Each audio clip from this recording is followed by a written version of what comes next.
Please welcome Erica Williams. Good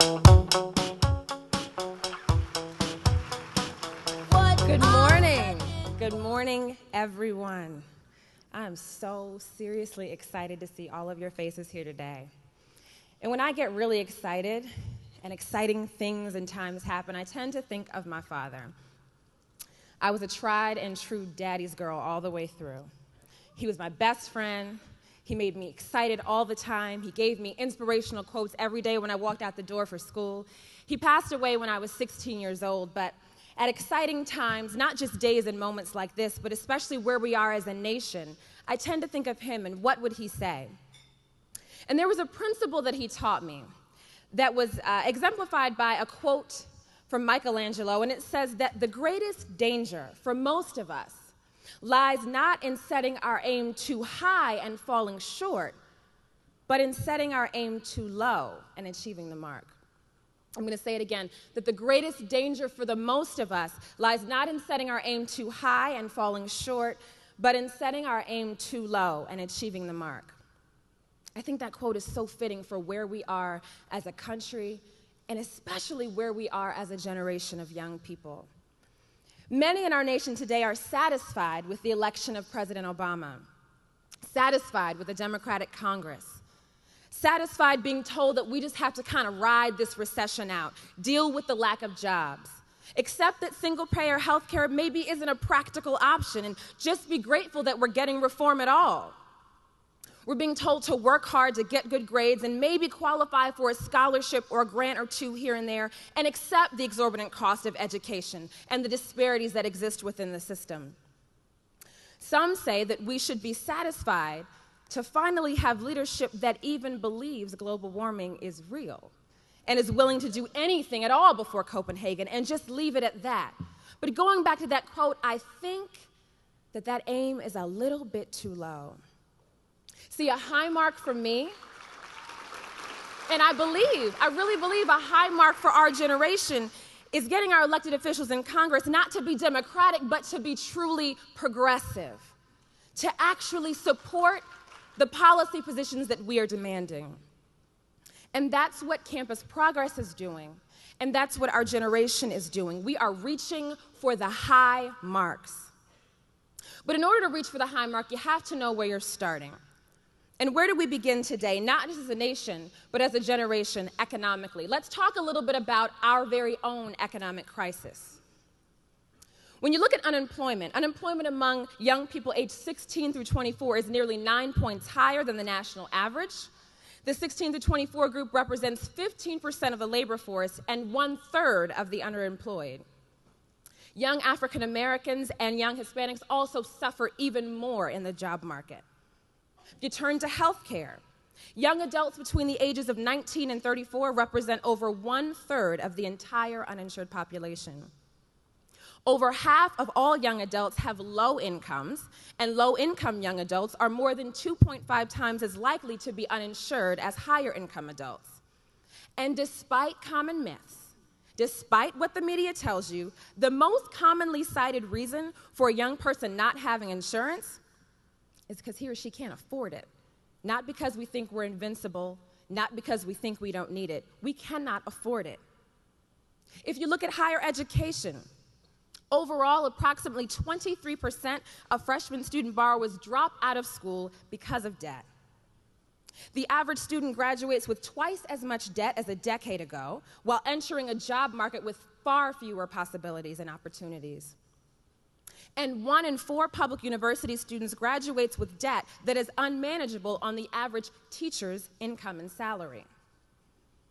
And let's talk about debt. We average $27,000 in undergraduate student loan debt. We've been targeted for easy credit card scams and average over $2,000 in credit card debt by the age of 24, and that debt more than doubles among young adults aged 25 through 34. It's kind of a scary time to be young and coming of age, whether you're going to college or entering the job market and the workforce in this country. But remember, we're aiming for the high mark.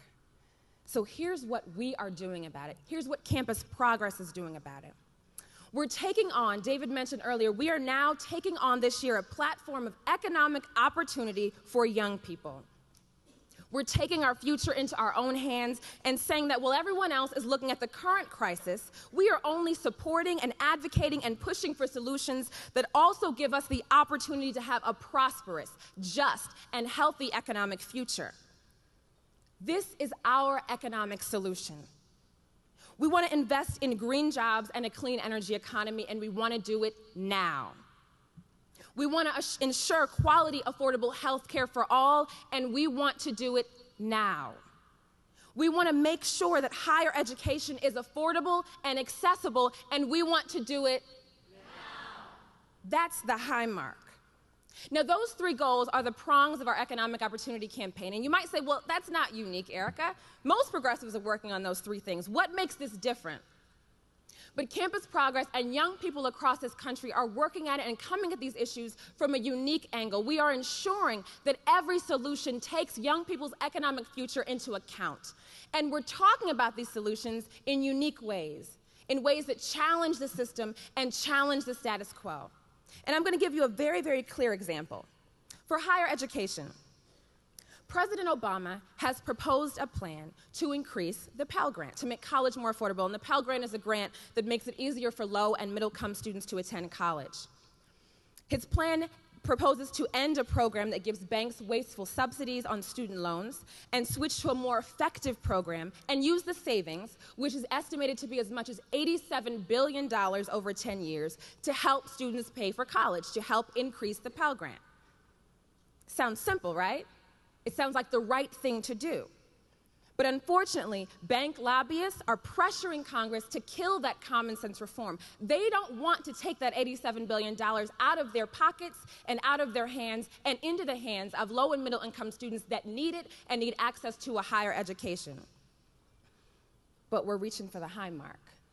So who do you think is more powerful, the lobbyists and the banks, or you? Who? Us. I think we are. And so Campus Progress is working on that. We've launched a campaign today, officially, called Students Over Banks.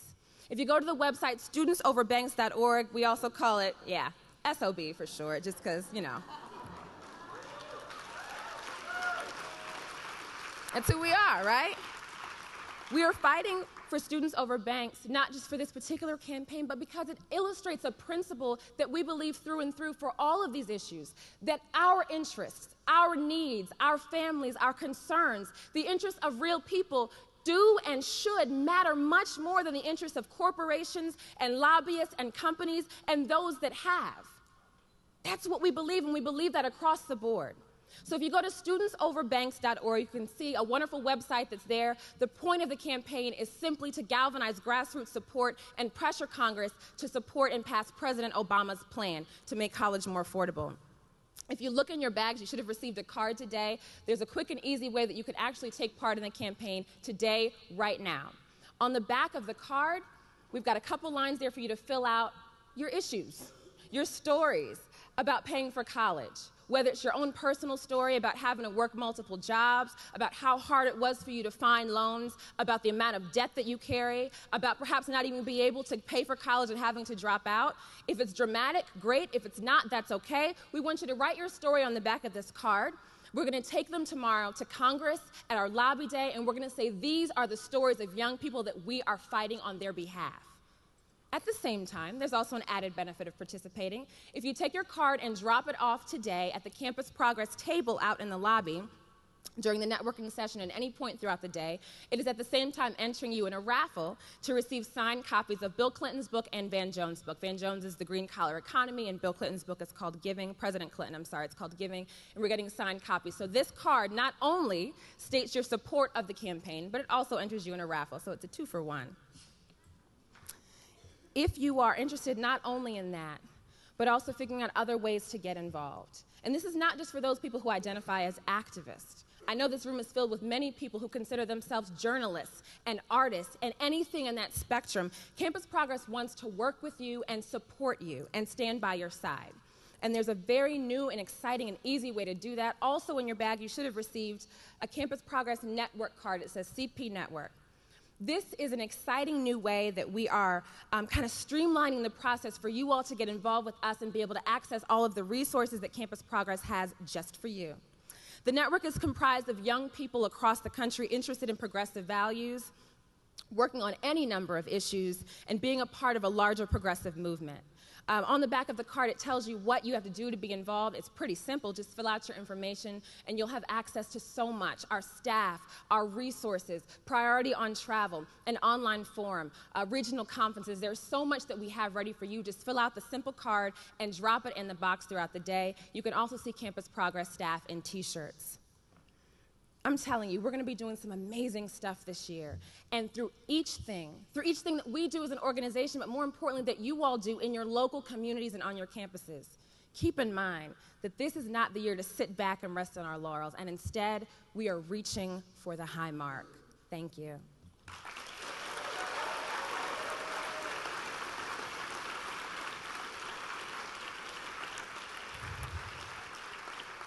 Now, please join me in welcoming our guests for this morning's conversation, John Podesta and Daniela Gibbs-Leger.